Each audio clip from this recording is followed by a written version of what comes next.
The Kalahari Desert is home to the great predators of Africa.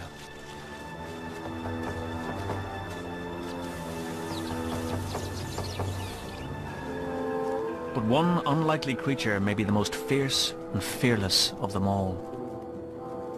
Tough, relentless, and ravenous.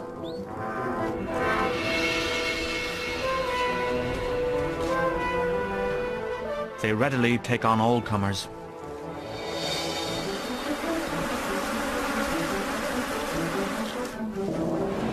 Even Africa's deadliest snakes. Theirs is a world few people know and even fewer have seen. It is the secret world of the honey badger.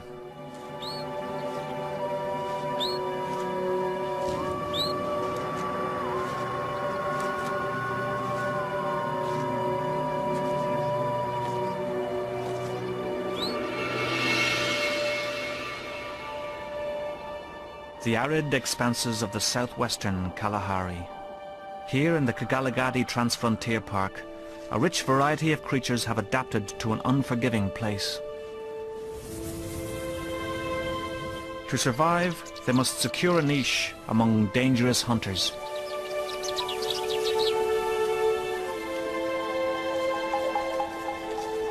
And one of the most fearsome is the honey badger.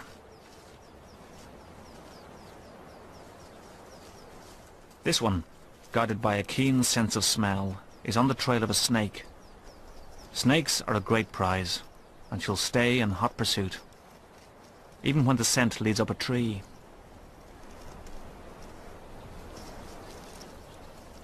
She's after a Cape Cobra, one of the most venomous snakes in the world.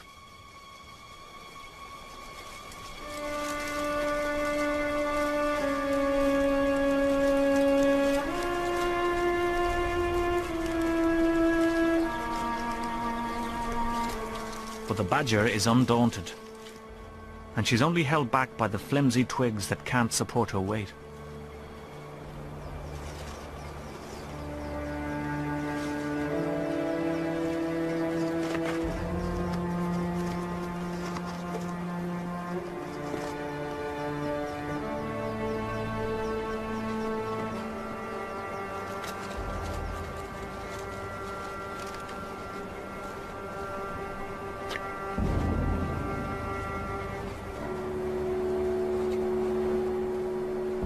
She evades the cobra's bite and quickly grabs it by the back of the head.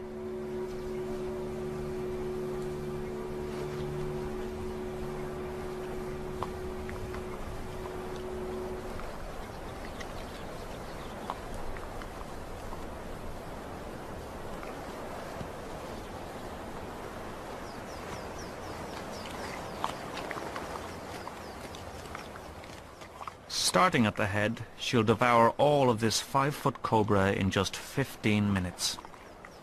Badgers are in constant motion and have to fuel themselves voraciously. They've been known to eat some 30 feet of snake in just 3 days.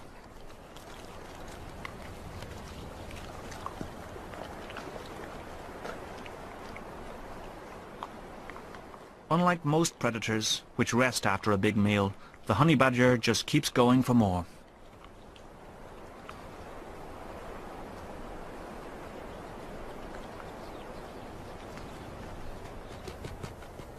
The Kalahari is a paradise for rodents. In places the sands are riddled with their burrows. The badger tests each one, while these chanting goshawks watch and wait.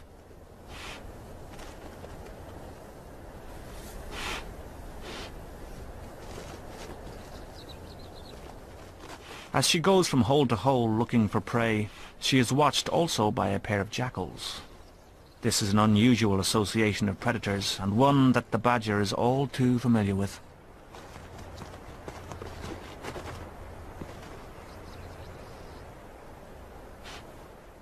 She sniffs and blows into the burrows to detect an unlucky inhabitant. When she senses something below, she uses her exceptionally long claws to rake through the sand.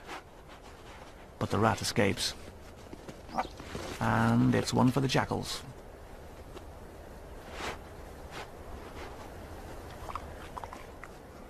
These freeloaders are no surprise guests. They often shadow her. She can't shake them off, and often they will catch more than she does.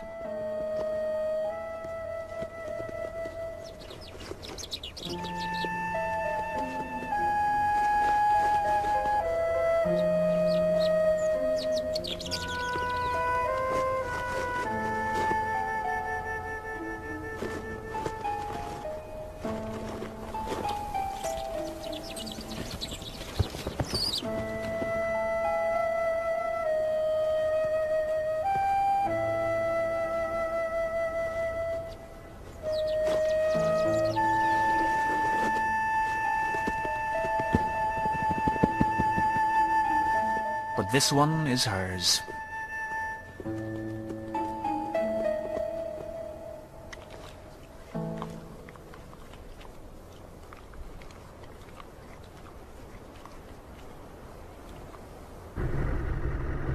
Though distributed far and wide over Africa and Asia, little is known about honey badgers. A South African husband and wife research team have embarked on the first major study of honey badgers in the wild. For Keith and Colleen, honey badgers are their passion. There are myths in Africa about a ferocious creature which is said to be almost indestructible. But Keith and Colleen are determined to discover the truth.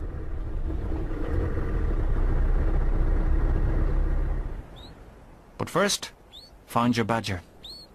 And when all there is to go on are tracks, they wouldn't get very far without the help of Klaas Kraper. Klaas is one of the last bushmen, or San, born here, who can still read the language of the sands. When we first got here, I think we were both intimidated. The whole place seemed so vast and unfamiliar. And then Klaas came into our lives. Without him, it would have all been impossible.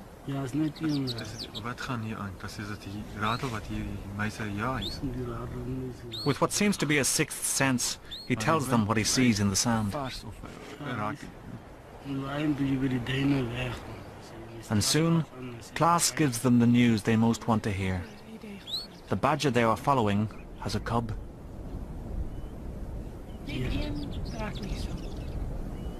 To follow a badger cub through to adulthood is about as good as it can get for Keith and Colleen.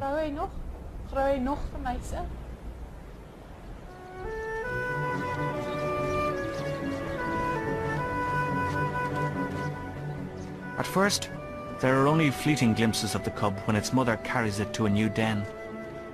The mother doesn't make it easy for them to keep track of her. She changes dens often. Badgers are notoriously shy and elusive. It will take weeks before the badger mother will allow observers to share her life. And when she does, the cub is about 3 months old. He's revealed as a lively little replica of his mother with the same striking coloration. It warns of the fierce disposition he will one day display.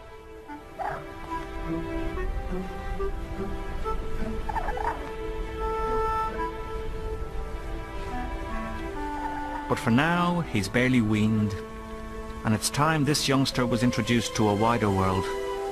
Today, she's taking him along on his first foraging trip. From now on, he'll be expected to walk, at least some of the way.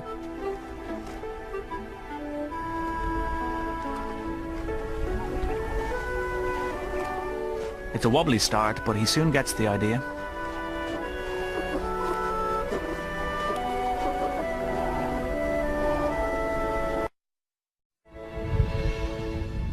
Rain doesn't happen often in the Kalahari, but today's the day. A few hundred yards and his legs can't carry him, so she does for the rest of the way.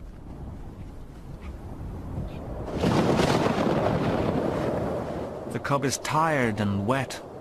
This is his first brush with the cruel world outside his burrow, where only about half of the cubs survive to adulthood.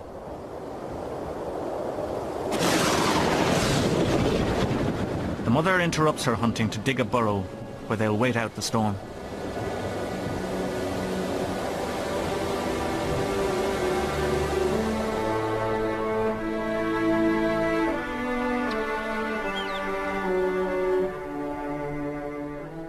After the storm, mother and cub continue on their way.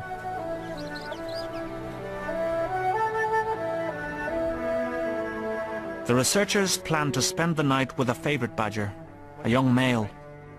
They'll find him by following the radio signal coming from a small transmitter that has been placed in his body cavity. I can only hear HB 12. He's quite close, but nothing else. Male badgers can cover up to 25 miles in a day, and Keith and Colleen may climb many high dunes before they pick up the badger signal. Anything else?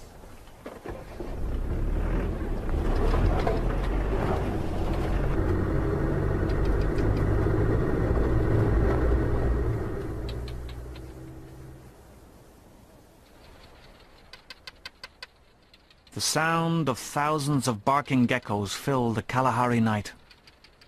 The males call to attract females.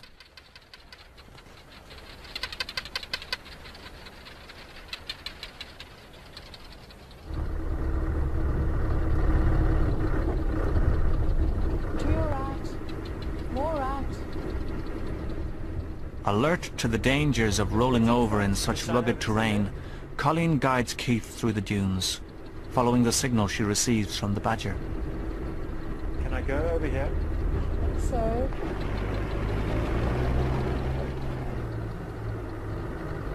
there he is. Eventually, they find their badger cooling himself on a dune. Clayman's sunbathing. It's on an open dune, and he seems very relaxed. What's the waypoint, Keith? It's waypoint 18. Kilometer 126.3. Klaus, the bushman tracker, has named some of the badgers. This one he calls Kleinman, which means little man. And little man is now ready to hunt again. No one has ever followed badgers quite like this. These journeys into the night are mystery tours. Where will he go? What will happen next?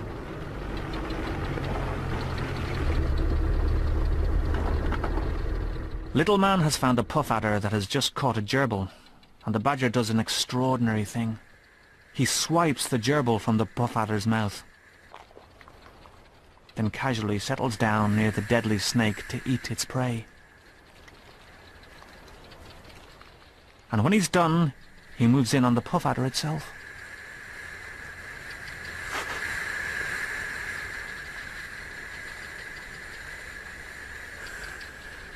Puff adders have large fangs that can deliver a massive dose of lethal venom in a rapid strike. He's coming. Here he comes.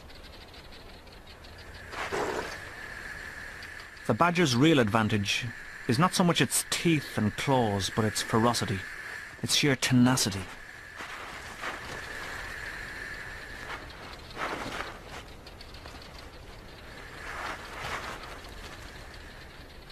I think he's got it. Lights. Lights.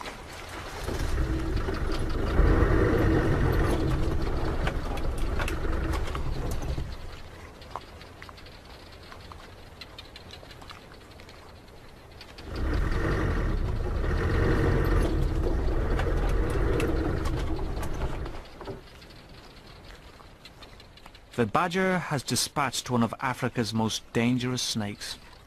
As always, he starts at the head, destroying the lethal fangs. But this time, it may be too late. Look at his right cheek.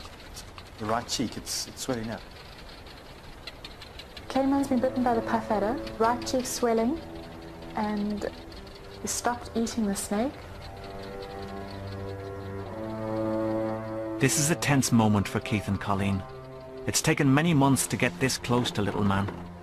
He's quite a character and he's taught them a lot about badgers. Now it looks like he's showing them how readily a badger can die.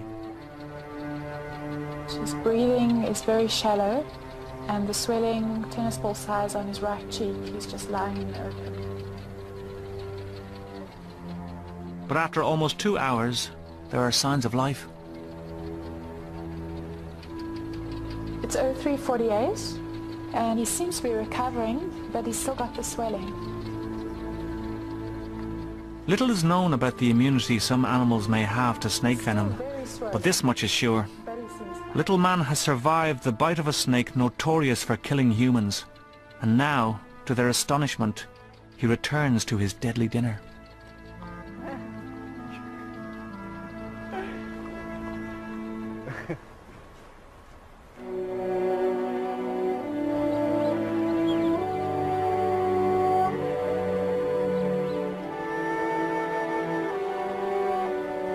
Every day, mother and cub go foraging, and he's fast learning to move like a badger.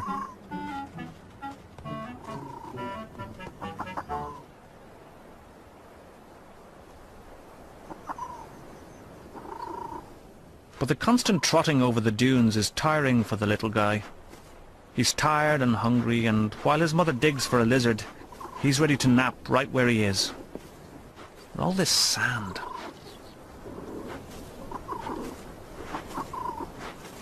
Maybe if he moved a little.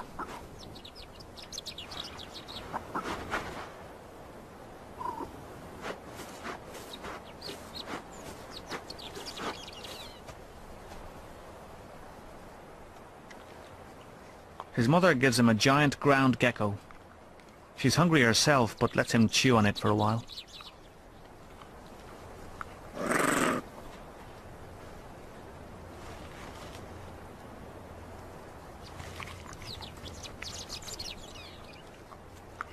He's just getting into it when his mother returns, and this time the gecko is only his for as long as he can hold on to it.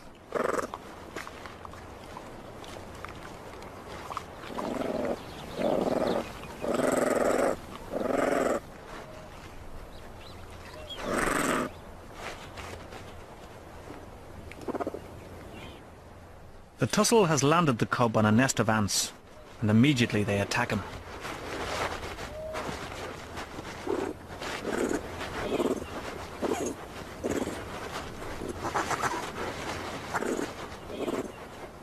His mother isn't too concerned. Just another sharp lesson in the life of a badger cub. And with a rough rescue, he gets the message. It's time to trot along.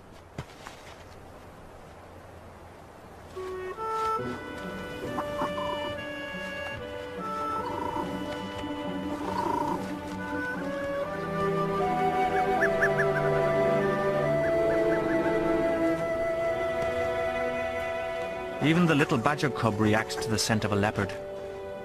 When badgers come across their tracks, it's enough to send them trotting off in another direction.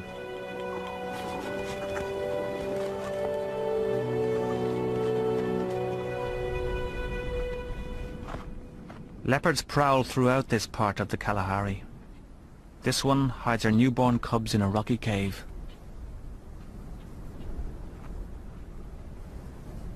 From its entrance, she can look down on potential prey.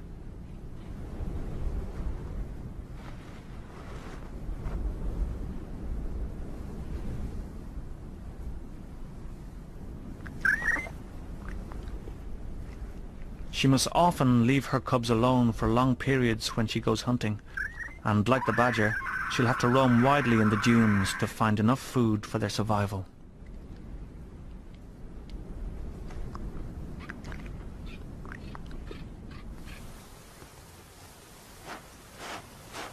A slow-moving badger has drawn the attention of a leopard. Like many predators, leopards quickly recognize an unfit animal.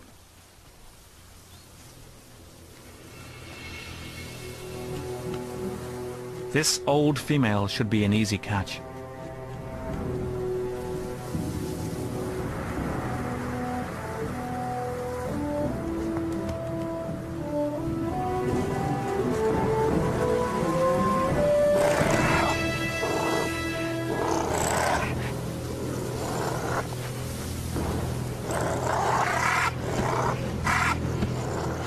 Using their powerful jaws, leopards strangle their prey, often within a few minutes. But you just can't get a good...